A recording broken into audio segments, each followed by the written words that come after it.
रामायण। वो दो स्त्रियां जो राम से शादी करना चाहती थीं। इनकार पर क्या हुआ परिणाम, जानिए कथा को सुनकर। रामायण में कई स्त्रियां राम से विवाह करना चाहती थीं। वो उनके पास विवाह का प्रस्ताव लेकर खुद पहुंचती थीं, लेकिन राम मना कर देते थे कि उनका विवाह सीता से हो चुका है और वह उनके प्रति निष्ठावान रहेंगे। लेकिन दो महिलाएं इनमें एकदम अलग थीं। एक राम को लंबे समय से चाहती थी और एक उनको देखते ही मुग्ध हो गई थी। इनमें से एक से राम ने अगले जन्म में मिलने का वादा किया, लेकिन दूसरी से जब मना किया तो परिणाम बहुत ही खतरनाक निकला। रामायण में भगवान राम का विवाह केवल सीता से नहीं हुआ था। राम एक निष्ठ पति के रूप में दिखाए गए, जो अपनी पत्नी के अलावा किसी और के बारे में सोचते ही नहीं थे। हालांकि अयोध्या से लेकर दूसरे राज्यों की कई सुंदरियां उन पर मुग्ध थीं। कुछ ने उनसे प्रेम जताया, कुछ ने शादी करने की इच्छा जाहिर की। राम पत्नी सीता के प्रति निष्ठा और धर्म के कारण इसे स्वीकार नहीं कर पाते थे या नहीं किए थे। आइए आगे सुनते हैं।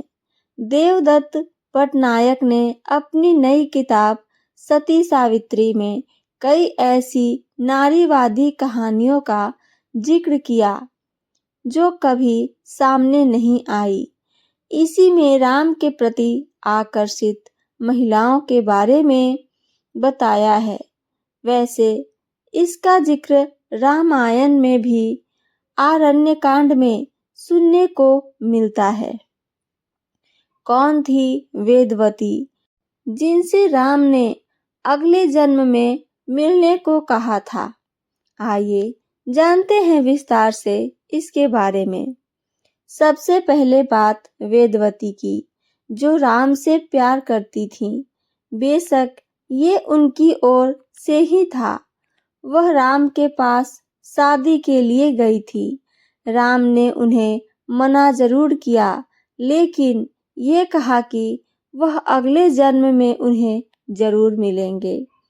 उसे तब तक प्रतीक्षा करनी होगी जब तक वह कृष्ण का अवतार लेकर धरती पर दोबारा नहीं आ जाते हैं। फिर ऐसा भी हुआ। ये भी कहा जाता है कि वेदवती अगले जन्म में रुक्मिणी के रूप में उनसे मिली। बहुत सुंदर थी और विष्णु भक्त भी थी वो। वेदवती एक पौराणिक चरित्र है जिनका उल्लेख वाल्मीकि रामायण के उत्तरकांड में मिलता है। वह एक तपस्विनी थी जिन्हें भगवान विष्णु की भक्त और अत्यंत ही सुंदर माना जाता था। वेदवती कसध्वज ऋषि की पुत्री थी। वह बचपन से ही भगवान विष्णु की उपासना किया करती थी। उनका लक्ष्य था कि वह भगवान विष्णु को अपने पति के रूप में प्राप्त कर सकें। इसके लिए उन्होंने कठिन तप भी किया था। तब उन्होंने राम के पास जाकर शादी की पेशकश रखी थी। आइए श्री राम आगे क्या कहते हैं वो सुनते हैं।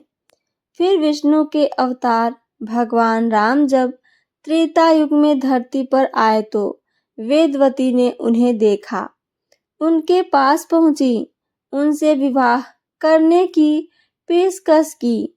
ये उल्लेख मिलता है कि वेदवती राम को भगवान विष्णु के रूप में पहचानती थी। तब राम ने वेदवती को बताया कि वह इस बार तो केवल सीता के ही पति हैं, लिहाजा इस जन्म में उन्हें स्वीकार नहीं कर सकते हैं, लेकिन अगले जन्म में जरूर वह उनके जीवन में रहेंगी। भगवान श्री राम वेदवती से कहते हैं, वेदवती ने रावण को कौन सा श्राप दिया था? आइए आगे कहानी में सुनते हैं। वेदवती की कहानी में एक महत्वपूर्ण मोड़ तब आता है जब लंकापति रावण ने उनकी सुंदरता पर मोहित होकर उनका अपहरण करने की कोशिश की थी। जबरदस्ती की कोशिश की। तब वेदवती ने रावण को श्राप दिया कि उसकी मृत्यु एक स्त्री के कारण ही होगी।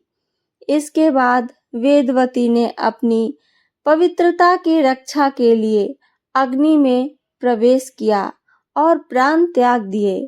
राम पर मुग्ध होने वाली दूसरी स्त्री कौन थी? आइए आगे जानते हैं।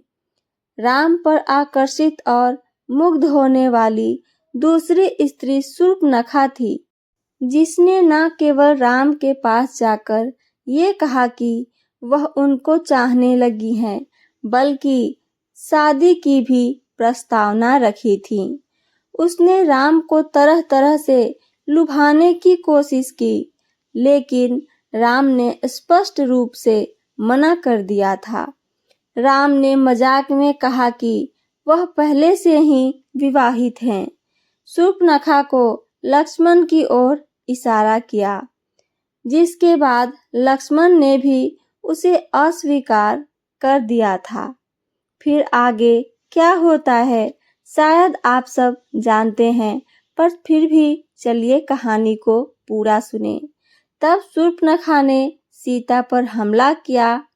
फिर इससे नाराज लक्ष्मण ने शूर्पणखा की नाक काट दी। चूंकि वह रावण की बहन थी, लिहाजा ये घटना आगे चलकर रावण के साथ युद्ध का कारण बनी थी। तभी सीता को राम से हो गया था प्यार। आइए कहानी को आगे सुनते हैं।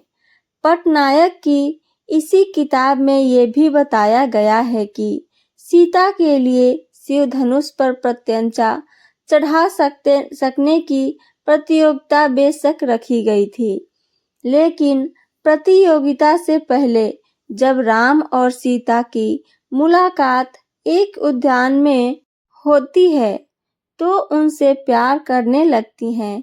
सीता उनके साथ रहना चाहती हैं। उन्हें विश्वास हो गया था कि ये प्रतियोगिता तो राम ही जीतेंगे, और आगे चलकर ऐसा ही हुआ भी था। तो ये थी मेरी आज की कहानी। मेरी कहानी आप सबको पसंद आई हो तो मेरे चैनल डिवोशनल नॉलेज को सब्सक्राइब करें, वीडियो को लाइक करें तथा साथ साथ एक कमेंट करके हमें ज़रूर बताइए। सुनने के लिए धन्यवाद। जय श्री राम।